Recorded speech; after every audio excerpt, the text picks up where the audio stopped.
I often get excited when I get to preview an upcoming game. Who wouldn't? Getting to check out a game pre-release and then sharing that experience is one of the joys of this job. But when a code for a new build of Ninja Gaiden Ragebound materialized in my inbox, I'm pretty sure I started drooling. It's a Pavlovian response, really. See, us Ninja Gaiden sickos have been pining for the good old days for a while now. But this year has been like stumbling into an oasis in the desert, only the oasis has air conditioning, a made-to-order menu from your favorite local joint, and an open bar. Ninja Gaiden fans have been wandering these sands for a long time, but this year, it feels like we're coming home. I hadn't played the demo we previewed last time, so Ragebound was a new experience for me, but it felt like slipping into a pair of old shoes. It took a second to get back into the swing of things. I haven't played a 2D Ninja Gaiden in a hot second, but once I did, it felt like I'd never left. There's so much to talk about here, but we've already done a more traditional preview that looks at the meat and potatoes experience of playing Ragebound, so this time, let's dig into the nitty-gritty. These are the 7 coolest things about Ninja Gaiden Ragebound.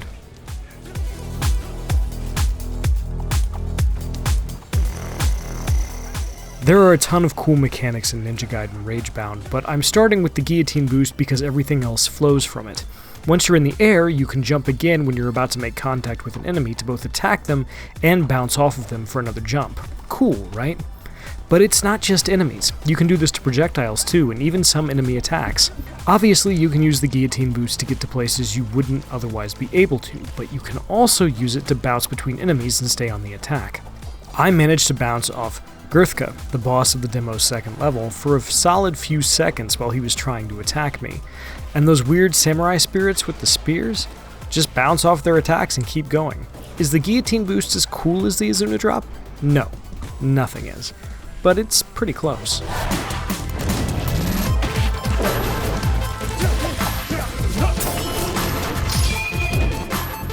Okay, so the Guillotine Boost lets you get to hard-to-reach places, stay on the attack, and style on bosses.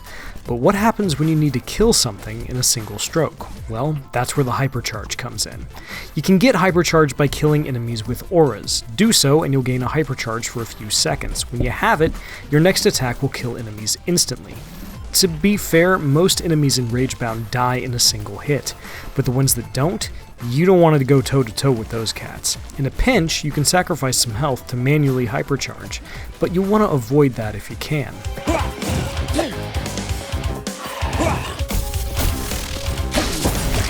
When you're really cooking, you can chain these together to cut down enemies in rapid succession, or unleash them onto a boss to stun them and lay on the hurt, and it feels great. Speaking of which, that brings me to my next point. A lot of video games really like Simon Says combat design. You know what I mean. The enemy is a certain color, so you use a specific kind of attack. I'm looking at you, DMC Devil May Cry. Or they're wielding a specific weapon, so you drop into a stance built to counter that. Don't think I didn't notice, Ghost of Tsushima. Kinda boring, right? Ninja Gaiden Ragebound flirts with Simon Says combat design, but it gets away with it because it does it in a cool way. You can still kill anything in the Ragebound demo I played any way you want, but some of these auras that give you hypercharges, you gotta kill these enemies in a certain way if you want that hypercharge. A blue aura means you gotta slice them up with Kenji's katana, while a purple aura means you gotta use a kunai. Once you get that hypercharge, you can spend it however you want, but forcing you to match the aura to the right weapon on the fly adds a welcome element of challenge, especially when enemies are only on screen for a few seconds, and you have to react quickly.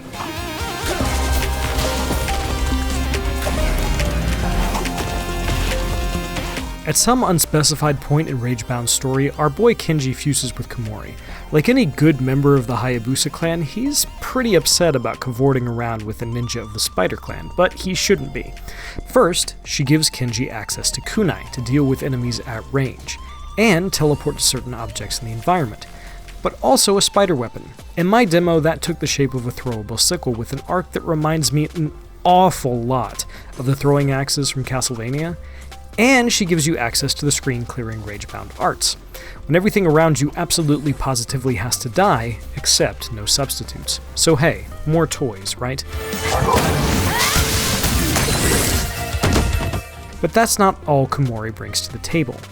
She can also commune with demon altars to navigate the other world. With her spirit separate from Kenji's body and traipsing around the other world, she can go places he can't, opening new paths. She also has access to her kunai, even without ki, something Kenji doesn't have. The downside, she needs to constantly replenish a meter to stay in the other world, otherwise it's back to Kenji and you have to do it all over again. Sometimes that means you'll need to repeat a section a few times. It also breaks up the action and gives you a new way to play. Pretty cool. Also, Kamori says good grief a lot. I love her.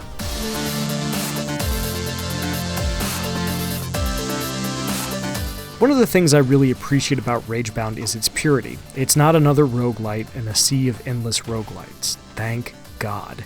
It's a side-scrolling action game in the vein of the series' original trilogy. But that doesn't mean there's not stuff worth going off the beaten path for. There are scarabs and crystal skulls to find, and while it's unclear what either of these do, the scarabs serve as currency for Muramasa's shop, which was not available in my demo, so I can only guess at the goodies he'll have on offer. It definitely gives you an excuse to explore. My favorite one of these do an optional bit, get a cool thing sections was one where I had to navigate a tricky, teleporty platforming section as Kamori. It took me several tries to get it right. I kept messing up at the end, but by the time I nailed it, I knew that thing like the back of my hand, and that feels good.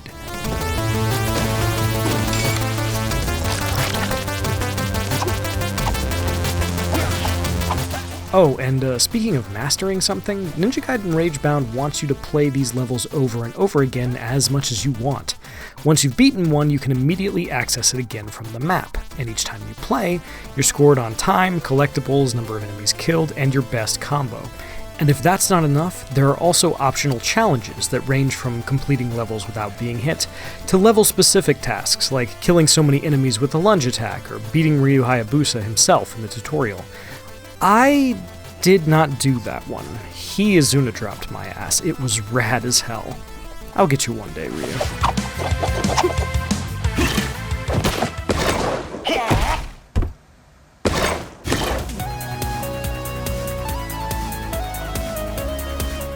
I wouldn't call Ninja Gaiden Ragebound easy per se, but it's also not impossible on the regular difficulty either. This series has something of a legacy to maintain when it comes to being hard, and you've gotta be kind of a masochist to see the deepest levels of depravity it has to show you. What can I say? I like pain. Good news for me then, because beating the demo unlocked a hard version of one of the levels I just played, and it's a lot harder. There are new enemies, everything's on fire. Developer The Game Kitchen has put in something for the sickos, and I appreciate it. I came out of my time with Ninja Gaiden Ragebound like a man who has just had a fine meal with portions that were far too small. Appreciative, but wanting more. What can I say? I love action games, and this series in particular holds a special place in my heart. I get the shakes when you're not around, Ninja Gaiden, but it's so damn good to have you back. For more, check out our previews of Holston and Hell Is Us, and for everything else Ninja Gaiden, keep it here at IGN.